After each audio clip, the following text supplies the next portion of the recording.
Hi friend, আমি রাজীব। আপনারা দেখছেন আরএসি বাড়ি। বন্ধুরা, গত ভিডিওতে আমি আলোচনা করেছিলাম যে আমরা যেহেতু লাভ বার্ডের সামনে ব্রিডিং সিজন আসছে, তো সেই জন্য ব্রিডিং সিজনে মানে ব্রিডে বসানোর আগে কি কি করণীয়, আমাদের মানে কি ধরনের মেডিসিন আমরা পাখিকে দেব এবং সেটা কিভাবে দেব, কোনটা আগে দেব কোনটা পরে দেবো, এইসব নিয়ে আমি গত ভিডিওতে ডিটেলস আলোচনা করেছি। আপনারা যারা ওই ভিডিওটা দেখেননি তারা দেখে নিতে পারেন। আর এই ভিডিওতে আমি আলোচনা করব যে আমি যেহেতু বলেছিলাম যে প্রথমে আমরা একটা অ্যান্টিবায়োটিকের কোর্স করানো উচিত, আর অ্যান্টিবায়োটিকের কোর্স করানোর পরে ডিওয়ার্মিংয়ের একটা কোর্স করানো উচিত। তো আজকে আলোচনা করব অ্যান্টিবায়োটিক এবং ডিওয়ার্মিং, এই দুটো বিষয়ে আমি আলোচনা করব। কোন কোন মেডিসিন আমরা সাধারণত ব্যবহার করি এবং আর কোন মেডিসিন কেমন ডোজ ব্যবহার করতে হবে এবং তার আমার উপকারিতা বা কী হবে, কি লাভ আছে এটা মানে অ্যান্টিবায়োটিক বা ডিওয়ার্মিং করিয়ে, সেই বিষয়ে আমি আজকে ডিটেল আলোচনা করব। আপনারা অনেকেই গত ভিডিও দেখে অনেকেই কমেন্ট করেছেন, প্রশ্ন করেছেন, দাদা অ্যান্টিবায়োটিক কোন অ্যান্টিবায়োটিকটা দেবো, তার ডোজ কী হবে, বা ডিওয়ার্মিং আমি কোন মেডিসিনটা দিয়ে ডিওয়ার্মিং করাবো, তার ডোজই বা কী হবে।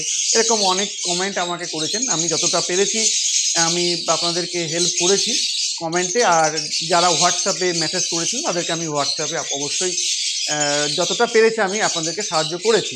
তো আজকের ভিডিওটায় ডিটেলসে কিন্তু আমি সেই বিষয়টা নিয়ে আলোচনা করব। দেখুন, অনেক কিছুই কমেন্টে মানে লিখে হয়তো আপনাদেরকে বোঝানো যায় না।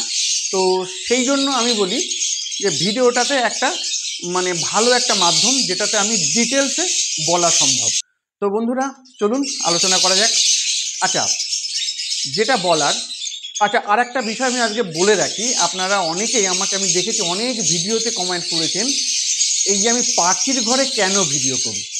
দেখুন বন্ধুরা, আমি জানি পাখির এই যে চেঁচামেচি, এর জন্য আমার কথাটা শুনতে আপনাদের অসুবিধা হয়। প্রত্যেকের কাছে সবসময় হেডফোন থাকে না, বা লাউডে দিয়ে সবসময় শোনাটাও সবসময় হয়তো আপনারা কাজের মধ্যে থাকেন, বা যে জায়গাটায় শুনছেন সেই জায়গাটায় হয়তো আলাদা আরও কোনো ক্লাউড আছে, চেঁচামেচি হয়, তো সেটাও শুনতে তো অসুবিধা হয় হয়তো আপনাদের। কিন্তু বন্ধুরা, আমি এই পাখির ঘরেই ভিডিও করার পিছনের কারণ, আমার দুটো ছোটো ছোটো বাচ্চা আছে, ওরা প্রচণ্ড ডিস্টার্ব করে এমনিতে অন্য ঘরে ভিডিও করতে গেলে। তো এই সময়টা ওরা নিচে পড়াশোনা করে এই সন্ধ্যাবেলা, এই সন্ধ্যার পরে আমি কিন্তু এই জন্য দেখবেন আমি যত ভিডিও আছে মানে ম্যাক্সিমাম ভিডিও কিন্তু আমি সন্ধ্যাবেলায় করি এবং পাখির ঘরে করি, যাতে কোনো ওরা এসে আমার ডিস্টার্বটা না করে। আর বুঝতেই পারছেন, ছোট, ওদেরকে বকাঝকা দিয়ে মানে সবসময় মানানো সম্ভব হয় না। তো যাই হোক, ওই জন্য আমি আলাদা ঘরে আমি ভিডিও করাটা সম্ভব হয় না। আর একটা কারণ আছে, সেটা হলো পাখির ঘর আমার ভালো লাগে। আমি পাখির ঘরে প্রচুর টাইম কাটাই। সাধারণত যখন বাড়ি থাকি প্রচুর টাইম পাখির ঘরে কাটাই। তো আপনাদের হয়তো একটু অসুবিধা হতে পারে, কিন্তু একটু অ্যাডজাস্ট করে নেবেন। আর তবে আমি কিন্তু ভিডিও আমি অন্য মোবাইল থেকেও আমি চালিয়ে শুনে দেখেছি। নর্মালি যদি আপনার ওখানে কোনো চেঁচামেচি না থাকে বা যেখানে ভিডিও শুনছেন সেখানে কিন্তু আমার মনে হয় না খুব একটা অসুবিধা হবে। আর একটু মন দিন, দেখবেন কথাগুলো আশা করি বুঝতে পারবেন। তো বন্ধুরা, চলুন আলোচনা করা যাক। দেখুন বন্ধুরা, আমি বলেছিলাম আমাদের ঘরে পাখি তো রেখেছি, যেহেতু আমরা ব্রিডে বসাবো পাখি, যখন আমরা পাখি ব্রিডে বসাবো তার আগে একটা অ্যান্টিবায়োটিকের কোর্স করানো। দেখুন, অ্যান্টিবায়োটিকের কোর্স আমরা কেন করাবো? প্রয়োজন ছাড়া কি অ্যান্টিবায়োটিক নেওয়াটা কি মানে ভালো? নর্মালি কারোর জন্যই ভালো না, পাখির জন্যও আশা করি ভালো হবে না। তো নর্মালি বন্ধুরা, আমরা জানি যে অ্যান্টিবায়োটিক নেওয়াটা সবসময় ভালো নয়, কারণ অ্যান্টিবায়োটিক শরীরের অনেক যেসব ভালো ও মানে উপকারী ব্যাকটেরিয়াও তো আছে। আপনারা সকলেই জানেন যে উপকারী ব্যাকটেরিয়া কিন্তু আমাদের শরীরে থাকে। যেই ব্যাকটেরিয়া যখনই আমরা অ্যান্টিবায়োটিক নেব, তো সেই ব্যাকটেরিয়াগুলো কিন্তু ক্ষতিগ্রস্ত হয় বা মারা যায়। তো অতএব খারাপ ব্যাকটেরিয়া যদি থাকে, খারাপ ভাইরাস যদি থাকে, সেই খারাপের সাথে সাথে কিন্তু ভালোটাও ক্ষতিগ্রস্ত হয় বা মারা যায়। তো সেই জন্য অ্যান্টিবায়োটিক নেওয়াটা কিন্তু খুব একটা ভালো নয়। কিন্তু বার্ডের ক্ষেত্রেও ঠিক সেম একই ব্যাপার। কিন্তু বার্ডের ক্ষেত্রে আমরা দেখেছি ব্রিডে বসানোর পরে কিছু কিছু প্রবলেম আছে, যে প্রবলেমগুলোর আমরা কোনো সলিউশন করে উঠতে পারি না, বিশেষ করে ব্রিডিং টাইমে। কারণ যখন ছোট বাচ্চা হবে, ধরুন 4টে বাচ্চা আছে, একটা বাচ্চা মারা গেল, দুটো বাচ্চা মারা গেল, আরও দুটো বাচ্চা আছে, আপনি তখন কোনো অ্যান্টিবায়োটিক দিলে সেই বাচ্চা দুটো মারা যাওয়ার একটা ভয় থাকে, ডোজটার একটা সমস্যা হয়, কারণ আপনার দিলে তো বড় পাখিও খাবে, আবার সেগুলো গিয়ে ছোট পাখিকেও খাওয়াবে, মানে একটা খুব সমস্যাজনক ব্যাপারের মধ্যে কিন্তু হয়। আর ব্রিডিং সিজনে যখনই আমরা অ্যান্টিবায়োটিক দেবো তখন কিন্তু পাখিটা একটু উইক হয়ে যাবে নর্মালিভাবে। তো সেই জন্য ব্রিডিং সিজনে যদি আমরা পাখিকে ব্রিড মানে রানিং সময় যদি আমরা পাখিকে অ্যান্টিবায়োটিক দিই, সেক্ষেত্রে সেই সময় কিন্তু কম ক্ষতি হওয়ার সম্ভাবনাটাই থাকে। এই জন্য আমরা যেটা করব, অনেক রকম মানে এমন কিছু কিছু কয়েকটা ভাইরাস বা ব্যাকটেরিয়া আছে যেটা কিন্তু বড় পাখির কোনো ক্ষতি করে না। যখন তার কাছে ছোট চিক্স হয়, ছোট বাচ্চা হয়, তখন কিন্তু সেই বড় পাখির থেকে ছোট পাখির শরীরে সেই ভাইরাসগুলো যায়, আর ছোট বা ব্যাকটেরিয়া ওই ছোট বাচ্চাগুলো কিন্তু ওই ব্যাকটেরিয়া দ্বারা আক্রান্ত হয়। তখন কিন্তু বন্ধুরা ওই বাচ্চা কিন্তু সারভাইভ করে না। দেখবেন বাচ্চা যখন 7 দিন 8 দিন 10 দিন বয়স হবে তখন বাচ্চাটা মারা যাবে। নর্মালি কি হয়, বাচ্চা যখন ডিম থেকে ফুটে বেরোয় তাকে তো খাওয়াচ্ছে তার মা বাবা, তো সেই ক্ষেত্রে দেখা যাবে 3 দিন 4 দিন পরে গিয়ে ওই ভাইরাস বা ব্যাকটেরিয়া দ্বারা ওই বাচ্চাটা আক্রান্ত হয়। এইবার ওই ভাইরাস বা ব্যাকটেরিয়া সেই বাচ্চার শরীরে 3 দিন 4 দিন গ্রো হতে সময় নেবে, তারপর দেখা যাবে ওই বাচ্চাটা আস্তে আস্তে অসুস্থ হয়ে পড়বে এবং মারা যাবে। এই সমস্যাটা কিন্তু খুব সাংঘাতিক সমস্যা, যদি কিনা হয় তাহলে কিন্তু ব্রিডিং সিজনে এর কিন্তু কিওর করা খুব মুশকিল। তো এই জন্য যদি কিনা এটা দেখুন, একটা কথা আমি বলি, অ্যান্টিবায়োটিক যে দিতেই হবে এর কিন্তু কোনো বাধ্যবাধকতা নেই। সত্যি কথা বলতে আমি তো যতদিন ব্রিড করাচ্ছি, প্রায় 13 বছর হচ্ছে আমি পাখি ব্রিড করাচ্ছি, লাভবার্ড এবং ককাটেলও ছিল। তো সেক্ষেত্রে আমি কিন্তু এই গত 3-4 বছর ধরে আমি কিন্তু পাখিকে ব্রিডে বসানোর আগে আমি কিন্তু অ্যান্টিবায়োটিক ইউজ করছি।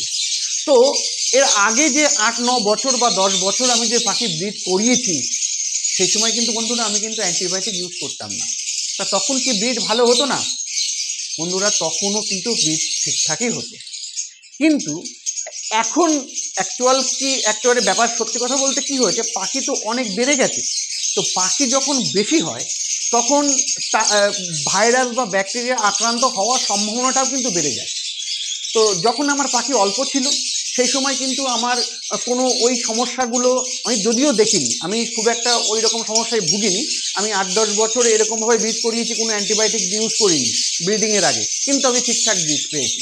তাই আমি বলবো, যদি মনে করেন যে আপনার ঘরে কোনো ইস্যু নেই, ধরুন আপনি 2-3 বছর ধরে ব্রিড করাচ্ছেন বা 4-5 বছর ধরে ব্রিড করাচ্ছেন, কোনো সমস্যা দেখেননি, বাচ্চা ছোট ছোট বাচ্চা মানে বিনা কারণে, মানে ধরুন আপনি জানেন না এমন কারণে আপনি ঠিকঠাক করে খাবার দিয়ে যাচ্ছেন, তারপরেও বাচ্চাটা মারা যাচ্ছে, এমন যদি কারণ না থাকে, ধরুন এমন যদি কারণ না থাকে আপনি ঠিকঠাক ব্রিড পাচ্ছেন, তাহলে কিন্তু বন্ধুরা আপনারা অ্যান্টিবায়োটিক ইউজ নাও করতে পারেন।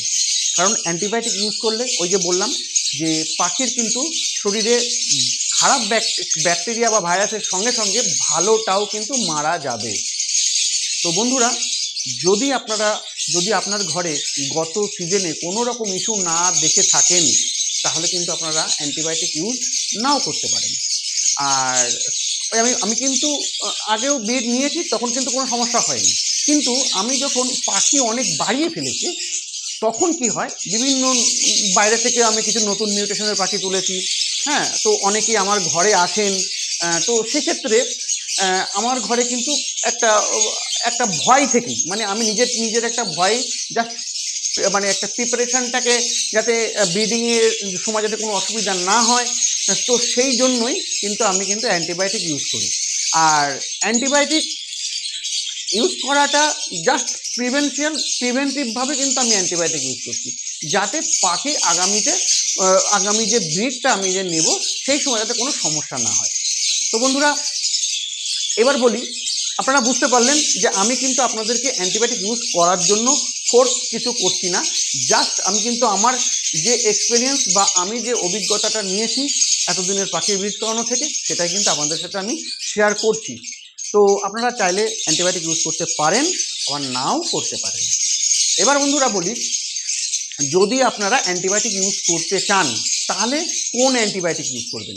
দেখুন বন্ধুরা, আমি এই গত 2 বছর ধরে রনিভেট বলে একটা অ্যান্টিবায়োটিক আছে, যেটা একটু অনেকটাই কস্টলি, একটু নয় অনেকটাই কস্টলি। তো যারা অল্প পাখি করছেন তাদের জন্য বলবো, এই যদি করতে চান অ্যান্টিবায়োটিক কোর্স করাতে চান তাহলে রনিভেটটা অ্যাভয়েড করুন। আপনারা এখানে যেটা, আচ্ছা বলে দিই, ডোজটা বলে দিই। যদি রনিভেট ইউজ করেন তাহলে 1 লিটার জলে 2 গ্রাম আর লাগাতার 6 থেকে 7 দিন ইউজ করতে হবে। এটা কিন্তু রনিভেটের ডোজ বললাম। এবার যদি কিনা আপনারা লোকালি পোলট্রি ফার্মের অ্যান্টিবায়োটিক ইউজ করতে চান তাহলে বন্ধুরা খুব ভালো একটা মেডিসিন আছে, যেটা টেট্রাসাইক্লিন, একটা পাউডার, 100 গ্রামের পাউডার পাওয়া যায় প্যাকেট। আপনারা খুব অ্যাভেলেবেল যে কোনো দোকানে, সাধারণত ভেটেরিনারি দোকানে পেয়ে যাবেন। যদি এটা ইউজ করতে চান তাহলে কিন্তু বন্ধুরা নর্মালি এটা ইউজ করতে হয় 1 লিটার জলে 4 গ্রাম। কিন্তু যেহেতু আপনারা প্রিভেন্টিভভাবে অ্যান্টিবায়োটিক ইউজ করছেন, যেহেতু আপনার পাখি অসুস্থ নয়, যাতে অসুস্থ না হয় বা যদি ওর মধ্যে হালকা কোনো এমন ছোটোখাটো ব্যাকটেরিয়া থেকেও থাকে বা ভাইরাস থেকেও থাকে, সেটা যেন নিধন হয়, সেই কারণে আমরা অ্যান্টিবায়োটিকটা ইউজ করছি। তো সেক্ষেত্রে কিন্তু ডোজটাকে কিন্তু কমিয়ে আনতে হবে। আমরা কিন্তু 1 লিটার জলে 4 গ্রাম দেব না, আমরা দেবো কতটা, আমরা দেবো 2 গ্রাম। তাহলে বন্ধুরা যদি আমরা টেট্রাসাইক্লিন ইউজ করি তাহলে কিন্তু আমরা 1 লিটার জলে 2 গ্রাম দেব আর লাগাতার 5 দিন দেব। একটা কথা মাথায় রাখতে হবে, আমরা যখন অ্যান্টিবায়োটিকের কোর্স করাবো তখন যেন একটা কোর্সের যে সার্কেল সেটা যেন কমপ্লিট হয়। মানে ওর ভিতরে যে অ্যান্টিবায়োটিক দিলে কী হয়, ভিতর থেকে কিন্তু অ্যান্টিবডিও তৈরি হয় পাখির শরীরে। সেই অ্যান্টিবায়োটিক তৈরি হওয়ার মতো একটা সময় কিন্তু দিতে হবে। তো তার জন্য একটা ডোজ থাকে। সেই জন্য আমরা কিন্তু লাগাতার 5 দিন, এমনিতে যদি অসুস্থ হতো তাহলে আমরা 7 দিনও করতে পারতাম, 8 দিন বা বাড়াতেও পারতাম। কিন্তু যেহেতু পাখিটা অসুস্থ নয়, আমরা প্রিভেন্টিভভাবে দিচ্ছি। প্রিভেন্টিভ মানে ওকে ওর প্রতিরক্ষা গড়ে তোলার জন্য বা ছোটোখাটো যদি কিছু থাকে তার জন্য যদি আমরা দিয়ে থাকি, তো সেক্ষেত্রে আমরা ডোজটাকে কমিয়ে আনবো। মানে 1 লিটার জলে 2 গ্রাম আর 2 গ্রাম 3 গ্রামও করতে পারেন। আর যেটা করবেন সেটা হলো লাগাতার 5 দিন দেবেন টেট্রাসাইক্লিন। আর বন্ধুরা কোন মেডিসিনটা ইউজ করা যেতে পারে, মেরিকুইন বলেও একটা কিন্তু অ্যান্টিবায়োটিক আছে, খুব সাংঘাতিক। এটা কিন্তু ইউজ করার জন্য আমি বলবো ডোজটা, এটা কিন্তু 1 লিটার জলে 5 ml দিতে হয়। কিন্তু বন্ধুরা সেটা পাখি যদি অসুস্থ হয়ে থাকে সেক্ষেত্রে আমরা ওই রকমভাবে ডোজ দেবো। কিন্তু এই ক্ষেত্রে আমরা দেবো 2.5 থেকে 3 ml, তার বেশি কিন্তু একদম দেবেন না। আর এটাও লাগাতার 5 দিন কিন্তু আপনারা এই অ্যান্টিবায়োটিকটা কোর্সটা করাবেন। এবার বন্ধুরা বলি, অ্যান্টিবায়োটিকের কোর্স তো হলো, তাহলে দেখুন অ্যান্টিবায়োটিক শুধু এইগুলোই মার্কেটে আছে তা নয়, আরও অনেক অ্যান্টিবায়োটিক আছে, আপনারা চাইলে সেগুলোও করতে পারেন। তবে আমি এই অ্যান্টিবায়োটিকগুলো আমার কাছে ভালো মনে হয়, তো সেই জন্যই কিন্তু আমি এই অ্যান্টিবায়োটিকগুলো আপনাদেরকে নামগুলো বললাম। আচ্ছা বন্ধুরা, অ্যান্টিবায়োটিকের কোর্স তো হলো, এইবার কি বলেছিলাম যে ডিওয়ার্মিং। আচ্ছা বন্ধুরা, ডিওয়ার্মিং করাই কেন সেটাও তো আমাদের জানতে হবে। ডিওয়ার্মিং করানো বন্ধুরা, পাখির শরীরে যদি ওয়ার্ম থাকে মানে কৃমি থাকে, পাখির শরীরে অল্প কৃমি থাকলে কিন্তু ক্ষতি হয় না, কিন্তু কৃমি তো আর ওই অল্প থাকলে অল্পই থেকে যাবে এরকম তো নয়। ও তো অলরেডি মানে সবসময়ের জন্য কি হবে, তারা বাড়তে থাকবে, কৃমি সবসময় শরীরের মধ্যে বাড়তে থাকে। তো বাড়তে যখনই থাকবে এক সময় গিয়ে কিন্তু পাখির শরীরে অনেকটাই কৃমি হবে, এবং সেই কৃমি কোথা থেকে পুষ্টি সংগ্রহ করবে, তাদের যে জীবনযাপন করার জন্য কৃমি পুষ্টি সংগ্রহ করবে কিন্তু বার্ড যে খাবারটা খাবে সেখান থেকে। তাহলে সেখান থেকে যদি প্রচুর কৃমি যদি তার পেটে থাকে আর সেখান থেকে যদি তার পুষ্টিগুণগুলো, প্রোটিনগুলো সে যদি কৃমিগুলো সংগ্রহ করে নেয়, তাহলে কিন্তু বার্ড কিন্তু আর প্রোটিন বা পুষ্টিগুণ কিন্তু বার্ডের শরীরে ঠিকঠাকভাবে কাজ করবে না, মানে সেটা পাবে না বার্ড। তো সেই জন্য আমাদের কিন্তু ওই ওয়ার্মগুলোকে মারার খুব প্রয়োজন। এবার মানে কৃমিগুলো আমরা যেটা ডিওয়ার্মিং বলে থাকি, মানে ওয়ার্মগুলোকে মেরে ফেলাটাই আমরা ডিওয়ার্মিং কিন্তু নর্মালি কথায় বলি। তো এই ডিওয়ার্মিংটা কিন্তু খুবই প্রয়োজন বার্ডে। আপনারা বছরে 2 থেকে 3 বারও কিন্তু ডিওয়ার্মিং করাতে পারেন। নর্মালি 3 মাসের মধ্যে করাবেন না। একবার যদি ডিওয়ার্মিং করান তো সেটা আবার 4 মাস, 5 মাস, 6 মাস পরে গিয়েও করাতে পারেন।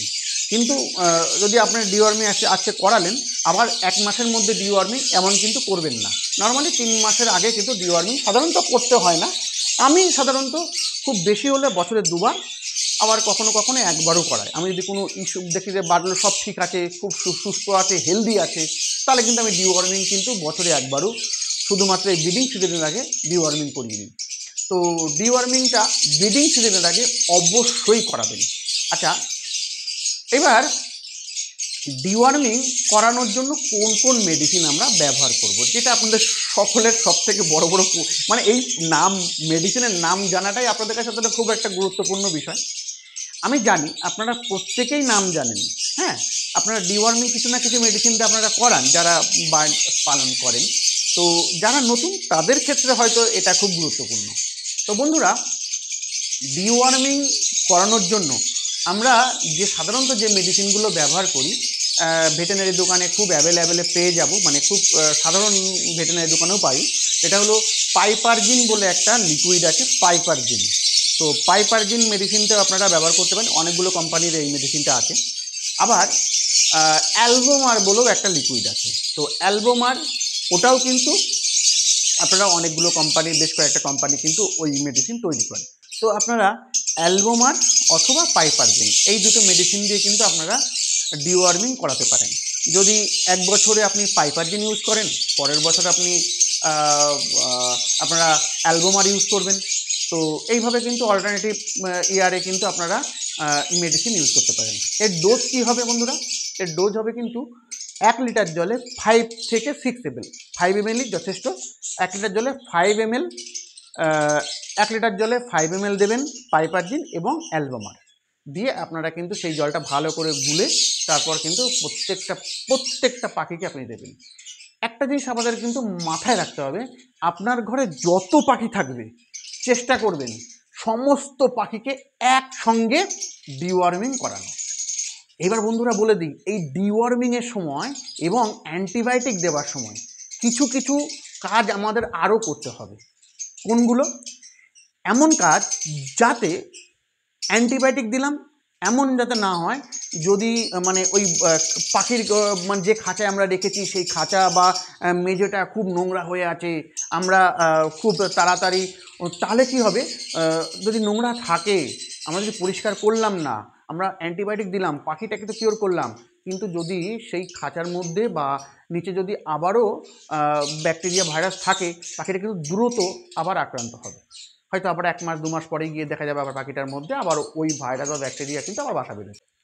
তার জন্য বন্ধুরা বলবো, যখন অ্যান্টিবায়োটিক দেবেন সেই সময় আপনারা ভারকানেস যে পাউডারটা আছে সেটা কিন্তু 1 লিটার জলে 2 গ্রাম মিশিয়ে স্প্রে করবেন। যখন অ্যান্টিবায়োটিক দেবেন তখন অন্তত সেই 5 দিনের মধ্যে 2 বার আপনারা কিন্তু ওই ভারকানেস স্প্রে করবেন। যখন অ্যান্টিবায়োটিক দিলেন 2 দিন 3 দিনের মাথায় গিয়ে 1 দিন করবেন, আবার লাস্ট যেদিন অ্যান্টিবায়োটিক দিচ্ছেন সেই 5 দিনের মাথায় গিয়ে আবার 1 দিন ভারকানেস স্প্রে করে দেবেন, যাতে আপনার ঘরে কোনো রকম ভাইরাস বা ব্যাকটেরিয়াও ঘরেও যাতে না থাকে, যাতে সেটা কিন্তু পুরোপুরিভাবে যাতে নির্মূল করা যায়। আর যেটা যখন ডিওয়ার্মিং করাবেন বন্ধুরা, সেই সময়টাও কিন্তু গুরুত্বপূর্ণ। আপনার যদি ট্রে থাকে বা আপনার যেখানে পাখিরা বসে বা যে লাঠির উপরে বসে সেইগুলোকে কিন্তু আমরা খুলে ভালো করে পরিষ্কার করে দেবো। এবং যখন ডিওয়ার্মিং করব সেই সময়টাও কিন্তু, ডিওয়ার্মিং করানোর সময়টাও কিন্তু আমাদের ফ্লোর যাতে কোনো রকম নোংরা না থাকে, যে পাখির যেখানে আমরা দানাগুলো দিই সেই সব নোংরা যাতে না থাকে সেগুলোকে ভালো করে ফ্রেশ পরিষ্কার করে দিতে হবে। মানে আমি বলতে চাইছি এটাই যে কৃমিটাকে তো আমরা নিধন করছি পাখির শরীর থেকে, তো সেই সময় যাতে এমন না হয় যে আবার খুব তাড়াতাড়ি পাখি যাতে কৃমিতে আক্রান্ত না হয়, তার জন্যই আমরা কী করবো, পাখির যে লাঠিতে বসে সেই লাঠিগুলোকে ভালো করে খুলে ভালো করে ওয়াশ করে দেবো, এবং যে নেটের উপরে থাকে নেটটাকে একটু ভালো করে পরিষ্কার করে দেবো। হ্যাঁ, তারপর যে বাটিগুলোতে খাবার খায় সেই বাটিগুলোকে ভালো করে পরিষ্কার করে দেবো। মানে কোথাও যেন পাখির পায়খানা বা কোথাও নোংরা যাতে না থাকে। তাহলে কি হবে, তাহলে কিন্তু পাখি খুব তাড়াতাড়ি কিন্তু আবার ওই মানে কৃমি দ্বারা আক্রান্ত হবে না। যদি আপনারা পরিষ্কার না করেন, ধরুন আপনি পাখির শরীরের কৃমিগুলোকে সব নষ্ট করে দিলেন, কিন্তু বন্ধুরা পাখি কি যদি খাঁচার মধ্যে বা সে যদি কোনো রকম কৃমির ডিম বা লার্ভা থাকে, পাখি কিন্তু আবার দ্রুত আবার কিন্তু ওই কৃমি দ্বারা আক্রান্ত হবে। তাই বন্ধুরা আমরা যখন এই বিশেষ করে যখন অ্যান্টিবায়োটিক আর যখন ডিওয়ার্মিং, এই সময়টা কিন্তু আমরা এই কাজগুলো অবশ্যই করব। পুরো ঘর এবং খাঁচাগুলো পরিষ্কার করে নেব। হ্যাঁ, আর যতটা সম্ভব চেষ্টা করবেন কিছু স্প্রে করার জন্য, যেটা আমি বুটেক্স স্প্রেও করি। ওটা ডিওয়ার্মিংয়ের সময় কিন্তু আপনারা বুটেক্সও স্প্রে করতে পারেন, ফ্লোরে পরিষ্কার করে দিয়ে আপনারা কিন্তু বুটেক্সও স্প্রে করে দিতে পারেন। ওটা কিন্তু কীটনাশক, এটা কিন্তু আপনার মাথায় রাখতে হবে। মশা মাছে ভাতে এইসব মারার জন্য কিন্তু বুটেক্স ইউজ হয়। তো সেক্ষেত্রে আমরা পাখির শরীরে দেব না, নর্মালি 1 লিটার জলে 2 ml জলে মিশিয়ে আমরা কিন্তু পাখির ফ্লোরে বা পাখি যে লাঠিটাতে বসে সেইগুলোকে হয় ধুয়ে দেবো, নয় ফ্লোরে স্প্রে করে দেবো। আপনারা চেষ্টা করবেন পাখির শরীরটাকে অ্যাভয়েড করার জন্য। আর পাখির শরীরে দিতে গেলে বন্ধুরা বুটেক্স নিয়ে আমি আলোচনা আগেও করেছি অন্য ভিডিওতে, তবুও বলে দিই 1 লিটার জলে 1 ml, তার বেশি কিন্তু মিশিয়ে পাখির শরীরে স্প্রে করবেন না। যাদের ঘরে পাখির শরীরে পোকা আছে, হ্যাঁ, এবার আচ্ছা আমি কিন্তু দেখুন এখানে দেখুন ভিডিও অনেক বড় হচ্ছে, তবুও আলোচনা করছি কেননা বিষয়গুলো গুরুত্বপূর্ণ। সেটা হলো, দেখুন পাখির শরীরের ভিতরে তো কৃমি থাকে, সেই কৃমিগুলোকে তো আমরা মারলাম, কিন্তু পাখির শরীরেও কিন্তু অনেক পোকা বাসা করে, মানে যেটাকে আমরা উকুন বলে থাকি নর্মালি কথায়। তো সেই ধরনের পরজীবীকেও আমরা কিন্তু এই ব্রিডিং সিজনের আগে নিধন করতেই হবে, এটা কিন্তু মাথায় রাখতে হবে। তো যদি কিনা সেই ধরনের লক্ষণ আপনারা পাখির দেখতে পান বা পাখির শরীরের পাখি ধরার পরে দেখতে পান যে পাখির শরীরের মধ্যে পোকা হয়ে আসে, ছোটো ছোটো পোকা, খুবই সামান্য ছোটো ছোটো, তাহলে কিন্তু আপনারা বুটেক্স পাখির শরীরেও স্প্রে করতে হবে। আর পাখির শরীরে যদি স্প্রে করতে হয় তাহলে কিন্তু 1 লিটার জলে 1 ml মিশিয়ে আপনারা কিন্তু স্প্রে করবেন। আমি নর্মালি আমার ঘরে কোনো সেই রকম মানে পরজীবী বা পাখির শরীরে পোকা, সেই রকম পোকা নেই, তো আমি কিন্তু পাখির শরীরে এখন স্প্রে করার প্রয়োজন আমার পড়ে না। তবে আমি ফ্লোরগুলো যখন আমি ডিওয়ার্মিং করাই সেই সময় কিন্তু আমি নর্মালি ফ্লোরে কিন্তু আমি 1 লিটার জলে 2 ml মিশিয়ে স্প্রে করি। বন্ধুরা এটা অনেক আলোচনা হলো, আপনারা আশা করি বুঝতে পারলেন। তবে এটা বলে রাখি, যেটা আমি অ্যান্টিবায়োটিকের ক্ষেত্রে বলেছিলাম যে আপনারা অ্যান্টিবায়োটিকের কোর্স না করালেও কোনো অসুবিধা নেই, কিন্তু আপনারা ডিওয়ার্মিংয়ের কোর্স এইটা কিন্তু 100% করাতে হবে, যদি পাখি থেকে আপনারা ব্রিড নিতে চান বা নাও নিতে চান। তাও ধরুন যারা পাখি ঘরে নর্মালি রেখেছেন তাও কিন্তু বছরে অন্তত 2 বার ডিওয়ার্মিং করাবেন আপনার পাখিগুলোকে, তাহলে আপনার পাখি ভালো থাকবে, সুস্থ থাকবে। শুধু একটা কিছু মাথায় রাখতে হবে যে যদি আমরা ডিওয়ার্মিং করাই তাহলে পাখিকে আমরা লিভার টনিকও দেবো, আবার ডিওয়ার্মিং করানোর পরে আমরা কিন্তু ভিটামিনও দেব, কেননা ডিওয়ার্মিং করালে এইগুলো কিন্তু প্রয়োজন আছে। আর আরেকটা কথা বলে রাখি, যেটা আমি হয়তো আমি মিস করে এসেছি, আগেই বলা উচিত ছিল, সেটা হলো পাখিকে যদি আমরা অ্যান্টিবায়োটিক দিই তাহলে কিন্তু পাখির শরীরে যে ভালো ব্যাকটেরিয়াগুলো মারা যায়, তার জন্য কিন্তু আমাদের প্রোবায়োটিকের প্রয়োজন আছে। তো প্রোবায়োটিকেরও কিন্তু একটা কোর্স আপনারা কিন্তু করে নিতে পারেন। তো এটা অ্যান্টিবায়োটিক দেবার কিছুদিন 4-5 দিন পরে আপনারা কিন্তু এরকম একটা প্রোবায়োটিক কিন্তু খাওয়াতে পারেন।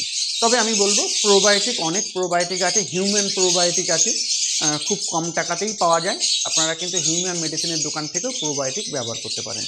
তো বন্ধুরা যদি অ্যান্টিবায়োটিক ইউজ করেন তাহলে অবশ্যই প্রোবায়োটিক ইউজ করব। আর যখন আমরা ডিওয়ার্মিং করাবো সেই সময় ফ্লোরগুলো ভালো করে পরিষ্কার করব। এই ছোট ছোট বিষয়গুলো কিন্তু কোনো রকম ভুল করলে চলবে না। তাহলে বন্ধুরা আপনারা নিশ্চয়ই আজকে আমার কথার মধ্যে দিয়ে অনেক কিছুই জানতে পারলেন, যারা নতুন তাদের জন্যই বলছি। আর একটা আমি বলে দিই, ডিওয়ার্মিংয়ের আর একটা নাম না বললেই নয়, যেটা হলো ওয়ার্ম আউট জেল। দেখুন বন্ধুরা, ওয়ার্ম আউট জেলের কথা আমি এই কারণে বললাম না, ওটার দামটা তো অনেকটা বেশি। তো আপনারা লোকাল মেডিসিন দিয়েও কিন্তু ব্যবহার করতে পারেন, কোনো ইস্যু নেই। আমি কিন্তু ওয়ার্ম আউট আগে ইউজ করেছি, গত বছর কিন্তু লোকাল যে পাইপারজিন সেটা ইউজ করেছিলাম। এবছরও কিন্তু আমি পাইপারজিন কিন্তু এনেছি। কিন্তু বন্ধুরা একটা সমস্যা আমার সাথে হয়েছে, তো আমার সাথে যে সমস্যাটা হয়েছে যাতে আপনাদের সাথে না হয়, ভিরব্যাক বলে যে কোম্পানিটা বন্ধুরা, এই কোম্পানিটার কিন্তু অনেক মেডিসিন আছে, অনেক মেডিসিন, যেটা আমরা ভাইমিরাল যে ভাইমিরাল, অস্টোভেট, যে ভিটামিন ক্যালসিয়ামগুলো ইউজ করি, সেই কোম্পানিটা সেটা কিন্তু ওই ভিরব্যাক কোম্পানি তৈরি করে। এবার আমি গতদিন একটা নয় দুটো আমি পাইপারজিনের বোতল নিয়ে এসেছিলাম, ভিরব্যাক কোম্পানি। আমি জানি কোম্পানিটা বেশ ভালো, আমি আগেও ইউজ করেছি, কিন্তু আমি যখন এনেছি তখন কিন্তু আমি বুঝতে পারিনি যে ওষুধটা ডেট কিন্তু আছে, এখনও 2 বছর না 1.5 বছর এখনও কিন্তু তার ডেট আছে, এক্সপায়ার কিন্তু হয়নি। কিন্তু ওষুধটার মধ্যে আমি যখন খুললাম তখন দেখছি ওষুধটার মধ্যে যেমন চা করলে কি হয়, চায়ের নিচে পাতাগুলো জমে যায়, মানে জলের নিচে, চায়ের নিচে আমরা তো ওটাতে একবার ছাঁকনি দিয়ে ছেঁকে নিই, তো ঠিক তেমন ওই ওই ওই মেডিসিনের নিচে ওই চায়ের পাতার মতো মানে লেয়ার পড়ে গেছে। আমি তো নর্মালি যখন আমি ওষুধ ঢালছি তখন দেখছি ওইগুলো পড়ছে। তো বন্ধুরা, আমি যখন দোকানে ওটা আবার নিয়ে গেলাম, বা আর একটা শিশি আমার কাছে ছিল সেটাকেও যখন নিয়ে গেলাম, তখন দোকানদার বলল যে এই মেডিসিনগুলো কিন্তু আমি রিটার্ন করব, কেননা মেডিসিনগুলো সম্ভবত খারাপ হয়ে গেছে। কিন্তু অথচ 1.5 বছর তার কিন্তু এখনও এক্সপায়ারি হওয়ার ডেট কিন্তু বাকি আছে, এক্সপায়ার হওয়ার বাকি আছে। তাহলে বন্ধুরা, আপনারা মেডিসিনটা কেনার আগেও একটু এক্সপায়ার ডেট তো অবশ্যই দেখবেন, তার সঙ্গে ভিতরটাও একটু দেখে নেবেন। আমার সঙ্গে কিন্তু এটা হয়েছে। তো বন্ধুরা, আপনারা কিন্তু মেডিসিন কেনার আগে এই বিষয়গুলো একটু নজর দেবেন যে মেডিসিনটা যেটা নিচ্ছি সেটা ঠিকঠাক আছে কিনা। ভিডিও তো অনেক বড় হয়ে গেল। তো বন্ধুরা, অ্যান্টিবায়োটিক এবং ডিওয়ার্মিংয়ের জন্য যে কৃমি নিধনের জন্য যে মেডিসিনগুলো, সেটা নিয়ে তো আলোচনা করলাম। তো আগামী ভিডিওতেই আমি খুব তাড়াতাড়ি চেষ্টা করব যে একটা ভালো লিভার টনিক ভালো লিভার টনিক, ভিটামিন এবং ক্যালসিয়াম ডিটেলসে আলোচনা করার। তো বন্ধুরা, আপনারা সবাই ভালো থাকবেন আর আপনার পাখিগুলিকেও ভালো রাখবেন। নমস্কার।